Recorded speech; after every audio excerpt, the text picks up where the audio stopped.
a man who has been fearless in asking the tough questions in the last few months, of Texas Senator Ted Cruz. Thank you very much. I'd like to begin by thanking Michelle for organizing this, thanking our friends from the House for your leadership on this very important issue, and thanking the men and women from across the country who have come up here to join us today, including a number of Texans, my friends Katrina Pearson, Toby Walker, who've devoted thousands of hours to their lives to trying to turn this country around. You know, Thomas Jefferson told us, when government fears the citizens, there is liberty. But when citizens fear the government, there is tyranny.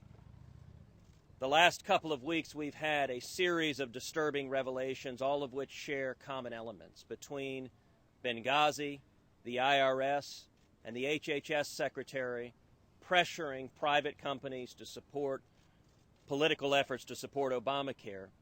The unifying themes in those patterns are, number one, an arrogance and view of government, the machinery of government, as a tool for partisan ends, a tool to be put in place in partisan politics to punish your political enemies, and number two, a really dismaying willingness to mislead and to deceive the American people. And I think the American people have every right to expect better. The men and women who are here today are here because they are working to try to hold their elected officials accountable, to hold us accountable. And that is exactly their prerogative, protected in the Constitution, protected in the Bill of Rights, to hold every one of us accountable.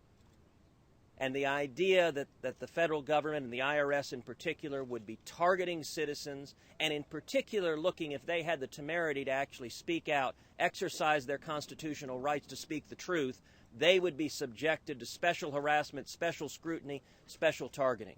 It seems to me there are a great many questions that need to be asked, including who knew about this, who didn't act to stop it, whose favor was being curried doing this. One of the most disturbing stories I've read on the IRS was that confidential taxpayer records were handed over to the co-chairman of President Obama's presidential campaign in the middle of the campaign. If the federal government is being made to behave as if it is an arm of a political partisan campaign apparatus, we are losing the constraints that the Constitution is meant to put on our government, and I'm so thankful for the citizens who are here today to hold all of us accountable. Thank you, Ted. Thank you.